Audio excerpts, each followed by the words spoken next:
Salut tout le monde. Aujourd'hui, on fait un petit catch-up avec Francis Newton, qui est le géologue de la compagnie de Renford Resources. Renford, qui est une compagnie qu'on est allé sur le terrain cet été et, bref, qui ont continué à travailler depuis, parce que, comme vous le savez, tous les minéraux et les matières premières qu'on cherche en ce moment sont en forte demande. Et je pensais que c'était une bonne idée de savoir qu'est-ce qui se passait et qu'est-ce qu'ils ont fait depuis cet été et surtout peut-être avoir un petit aperçu de ce que Renford s'attend pour 2023. En fait, je vous invite à écouter l'entrevue, puis si jamais vous avez des questions, ou vous voulez qu'on pose d'autres questions additionnelles la prochaine fois, gênez-vous pas, posez-les. Fait que, bon, ben écoutez tout le monde, on est ici avec Francis Newton, qui est le géologue de Renford Resources. Renford qui a, ben Francis va nous le dire, mais qui semble avoir eu une bonne année 2022, malgré que les marchés se sont fait beat down. Là. Francis va être capable de nous le dire parce que lui-même, il est actionnaire chez Renford. Mais Francis, parle-nous de 2022. Qu'est-ce qui se passe chez Renford? Comment est allée votre année jusqu'à la fin, décembre?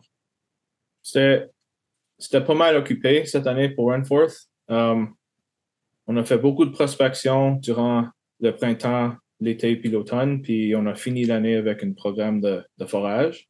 Puis on attend encore les résultats pour le forage, mais d'après ce qu'on a vu dans Rush, on va voir des belles résultats, je pense. OK. Fait que nous, quand on est allé cet été, on a vu que vous aviez décapé une grosse section.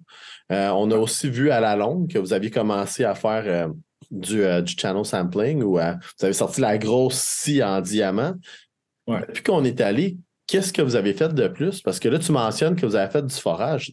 Donc, après que vous êtes sortis à l'été, à Ouais. la Londe, on a continué à faire notre prospection. On a fini nos rainures. Qu'est-ce qu'on a coupé? Les rainures, on a coupé avec la scie à diamant. Puis après ça, on a fait un autre programme de décapage, mais c'était un programme plus grand. On a fait 3 gros décapages dans le même endroit. C'était juste pour agrandir qu'est-ce qu'on a trouvé, puis essayer d'agrandir les zones qu'on a trouvées. Puis avec ça, on a fait des rainures aussi. Puis après ça, on a utilisé qu'est-ce qu'on a trouvé dans les nouveaux décapages pour planifier nos trous de forage. Puis on a Est-ce que, fini ça en décembre. est-ce que vous avez fait du décapage à la londe? Parce que quand on est allé, la londe qui était pas tout à fait, qui avait eu un petit décapage, mais pas tout à fait de la grosseur de ce qu'on avait vu sur l'autre endroit.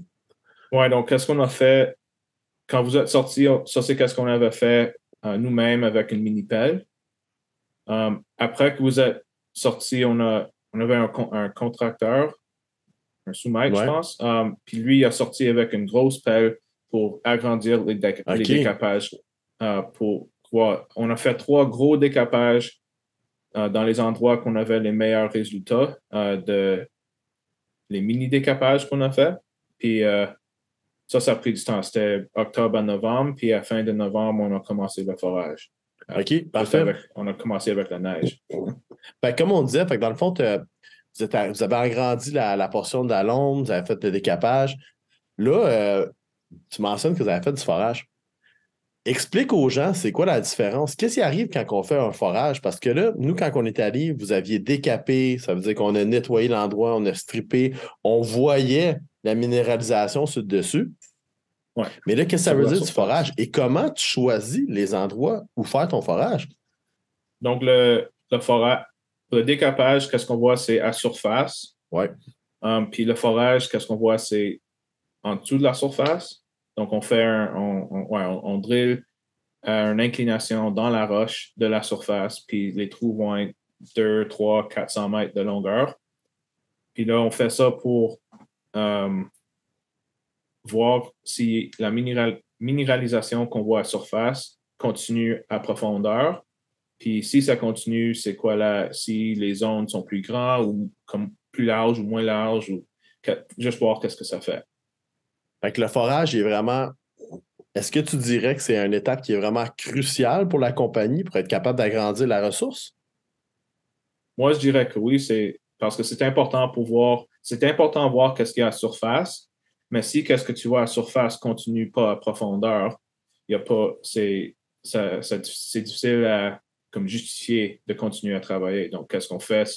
C'est toujours pour agrandir qu'est-ce qu'on a trouvé déjà, pour améliorer qu'est-ce qu'on a déjà vu. Donc, le forage, c'est une étape nécessaire, je dirais.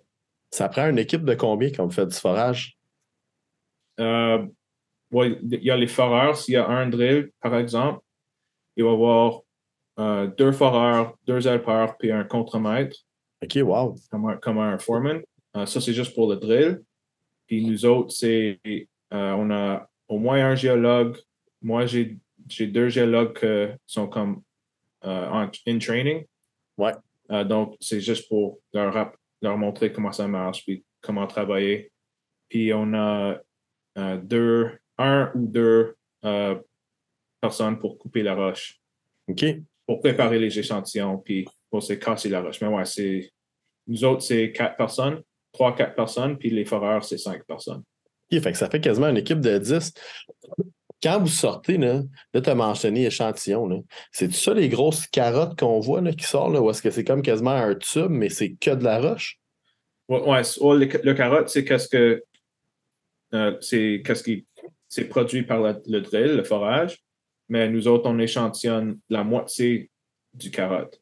Donc, OK. on casse en deux ou on coupe en deux, puis la moitié qu'on casse, ça va dans un sac, puis ça, qu'est-ce qu'on met dans le sac? Ça va, excuse-moi, au laboratoire pour être analysé.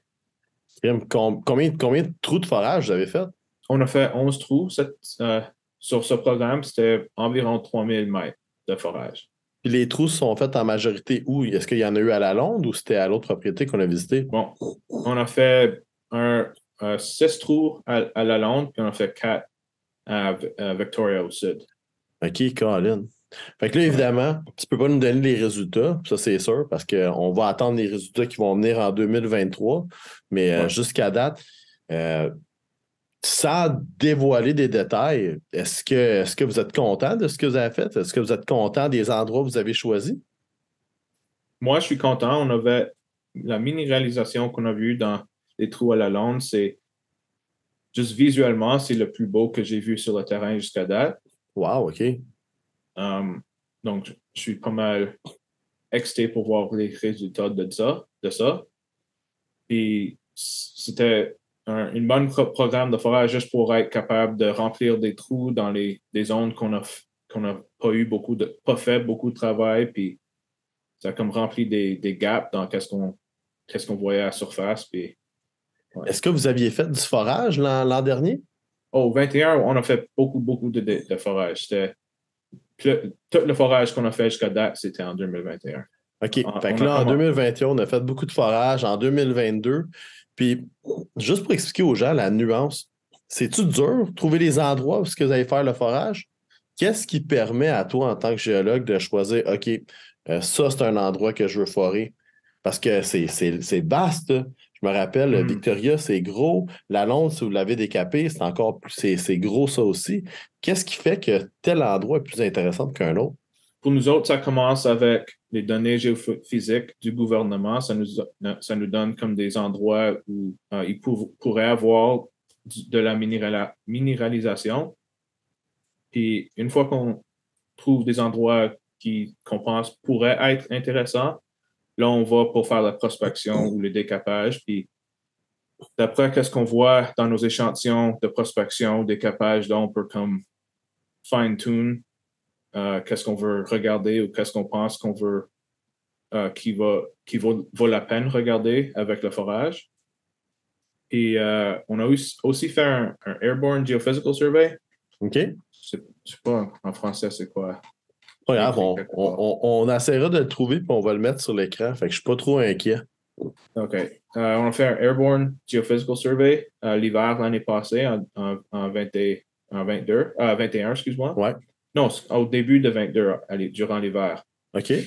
Puis ça nous a donné des anomalies géophysiques qu'on a visitées durant nos programmes de prospection. Puis d'après les résultats de ça, on a été capable de justifier des trous dans quelques endroits à la Londe puis Victoria pour confirmer les résultats qu'on a trouvés à surface. C'est vraiment impressionnant parce que pour avoir vu la propriété sur place, là, quand j'entends toutes les étapes de choses qu'il faut que tu fasses, Toi, tu arrives là-bas, tu as des surveys que tu fais, mais en même temps, là, tu trouves des anomalies, tu décapes, tu fais de l'échantillonnage, tu te refies à la documentation. Il y en a une portion qui vient du gouvernement, mais il y en a une portion que c'est pas mal vous que vous faites. Puis là, après ça, vous faites du forage. C'est énormément de travail. Là. C'est pas facile, hein, ton travail.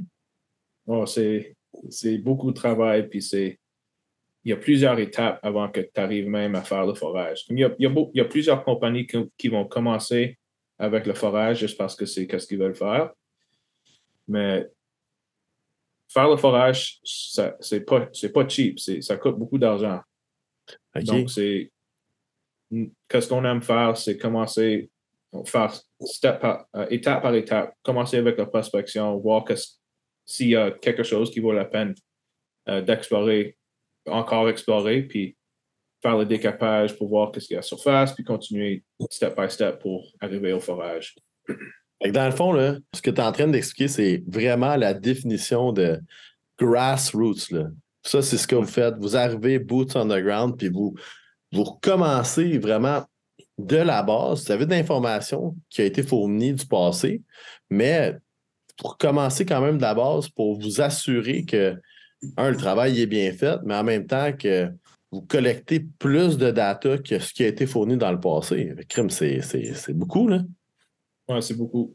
Mais c'est pour ça qu'on est capable de continuer à travailler, c'est parce qu'on trouve, on est toujours en train de trouver quelque chose de nouveau. Ouais, il y a beaucoup de compagnies, sans nommer spécifiquement, mais on dirait des fois, on voit une tendance que on trouve un endroit historiquement qui a eu un trou qui a été foré avec des bonnes données. Et après ça, souvent, dans un programme de forage, ils vont reforer juste à côté en parallèle. Vous, Mhm. c'est vraiment pas ça que vous faites, là. Vous commencez, vous faites tout de scratch. Y a-t-il une raison pour. Ben, en fait, je me doute qu'il y a une raison pour qu'une compagnie irait forer à côté d'un autre trou, mais mettons que dans votre cas, vous faites tout de scratch. On bâtit encore plus la ressource au lieu de juste revérifier des trous qui ont déjà été vérifiés, là. Ouais, on fait ça souvent pour, comme, on appelle ça un twin, Ouais, on twin un trou. Puis ça, c'est vraiment juste pour confirmer ce qu'il y avait trouvé dans le dans passé. dans le passé, mais ça dépend aussi sur la qualité des données qui existent déjà sur un terrain. Donc, si, comme sur Surimo, sur tout le terrain, il n'y avait pas grand-chose comme, OK. il y a plusieurs données, mais la qualité des données, comme la location des échantillons à surface ou la location des trous de forage sont comme best guess, basés sur des cartes qui ont été comme scannées sur l'ordinateur, puis sont pas comme super accurate. Quand ça arrive, comme qu'est-ce qui est arrivé, qu'est-ce qu'on a commencé avec sur Surmo, là, on a les données anciens pour comme nous donner une idée, comme les échantillons anciens, ça nous donne une idée où commencer. Puis là, c'est à nous autres de prouver que qu'est-ce qu'ils ont dit qui était là dans le passé, c'est vraiment là. Puis agrandir qu'est-ce qui existe sur le terrain. Là, ça fait combien d'années là, que tu travailles sur toute la propriété de Surimo? Sur, euh, sur Surimo, on a commencé en 2018, je pense. Wow, OK. 2020. On a commencé en 2020 avec c'était un mini programme de forage juste pour tester un drill d'un de nos contracteurs. Puis là, de Mais, chaque année, on grossit le programme, là. Ça, depuis que tu as commencé, mettons que la ressource, on pensait, ben, je sais pas le cas, là, toi, tu vas être capable de me le dire, mais tu as, mettons, commencé avec quelque chose qui était ça de gros, puis là, maintenant, tu es rendu avec quelque chose qui est ça de gros. Est-ce que tu dirais que c'est accurate? ouais, on pourrait dire ça. On n'a pas vraiment une ressource parce que c'est encore comme OK, ouais, je grassroots, comprends. comme tu dis. Mais juste, chaque fois qu'on sort, par exemple, sur la Londe, au début au début de notre travail sur la Londe, on avait peut-être 1 kilomètre de strike sur la structure à la Londe. Puis juste avec notre prospection, cette année, on est rendu à 9,7 kilomètres de strike sur la même Wow. structure. Puis Fait que ça ça grossit. veut pas dire que c'est toute la longueur, comme il y a la bonne minéralisation toute la longueur, mais on peut le tracer sur 9,7 km. Puis à Victoria, la structure-là, c'est jusqu'à date, on est rendu à 21 km, basé sur qu'est-ce qu'on voit à la surface, puis qu'est-ce qu'on voit dans les geophysical surveys qu'on a eu. Wow. Donc, le but maintenant, c'est de comme remplir les gaps entre les zones qu'on a trouvées déjà à la surface. Et ça va être avec la prospection, puis le forage, puis un peu plus de décapage. OK, parfait. Autre chose que je vais te demander, parce que là, on en avait parlé cet été quand on est allé, mais il y avait beaucoup de géologues qui travaillent. Puis là, maintenant, jusqu'à la fin de l'année, est-ce que tu dirais qu'il a continué à avoir beaucoup d'activités encore où est-ce que tu étais? Parce que tu semblais me dire, là, c'était un busy time. Est-ce que ça a continué à être busy? Puis est-ce que c'est encore très occupé? Bon, j'ai plusieurs amis qui sont géologues aussi, puis tous mes amis, ils travaillent, puis ils n'arrêtent pas de travailler. Donc, d'après moi, c'est encore pas mal occupé. C'est juste, je ne sais pas trop pourquoi, mais la valeur des actions pour les compagnies qui travaillent sur comme les métaux de base, ça baisse, puis je ne sais pas pourquoi. C'est un peu bizarre parce que tout le monde est occupé. Ben, tu touches un bon point, puis c'est le fun que tu le mentionnes. Vous êtes occupé, les prix des actions ils baissent. Je pense que ça l'explique qu'il y a comme un disconnect entre le travail que tu fais, tout l'argent qui est en train d'être mis pour trouver quelque chose qui fortement risque d'être incroyable, mais les actions ils baissent. Fait que je pense que tu viens juste de décrire que le marché, là, puis le prix de les actions, puis surtout de la vôtre, il n'y a pas une corrélation. Là. C'est probablement tout le marché qui a souffert, puis ça ne représente pas du tout ce que vous êtes en train de faire. Ouais, d'après moi, c'est ça, exactement. OK, OK. C'est un peu difficile des fois, mais la seule chose qu'on peut faire, c'est de continuer à travailler. Oui, effectivement, je pense que c'est une bonne attitude. Fait que là, 2022, tu viens juste de toucher, a été une année difficile dans les marchés. Vous avez continué à travailler. Il y a beaucoup d'activités dans le secteur. Tant qu'à toi, on en parlait cet été, mais juste pour voir si c'est encore la même attitude. Est-ce que tu penses que c'est vraiment tout en corrélation avec tout ce qui s'est passé dans le supply chain en 2022, le besoin de s'approvisionner de plein de ressources, puis là, soudainement, le Canada qui décide, OK, on va grossir la liste des critical minerals. Est-ce que tu penses que c'est ça qui contribue à votre niveau d'activité? Je pense que c'est une partie, puis tout le monde sait qu'il y a comme un supply issue. Il y a une manque de réserve pour comme le nickel, puis le lithium, puis le cobalt, tout ça. Donc, même si les prix des actions sont bas, et le fait qu'on travaille encore, puis c'est toujours occupé pour plusieurs compagnies, nous autres inclus, ça veut dire qu'il y a une demande pour trouver des sources de nickel ou lithium ou quoi que ce soit pour improver les réserves ou agrandir les réserves. Donc, c'est probablement à cause de ça, d'après moi. Non, je pense que tu as raison. Ben, tu sais, c'est quelque chose que les gens peut-être ne réalisent pas, mais qu'on peut en toucher. En tant que géologue, toi, puis quand tu as tous les travaux que tu fais, là, t'es comme, comment je peux te dire, t'es peut-être pas le gars qui bâtit l'auto électrique ou le electrical charging grid qu'on va avoir un peu partout, mais t'es comme en train de veux pas de. C'est toi qui vas chercher, ou du moins qui fait la recherche pour l'essentiel qu'on a de besoin pour bâtir tout ça. Hein? Ouais. Ouais, c'est nécessaire de faire ça parce que si on ne trouve pas d'autres sources de tous ces métaux de base puis les commodities qu'on a besoin, on ne peut pas avancer la technologie puis les systèmes qui existent.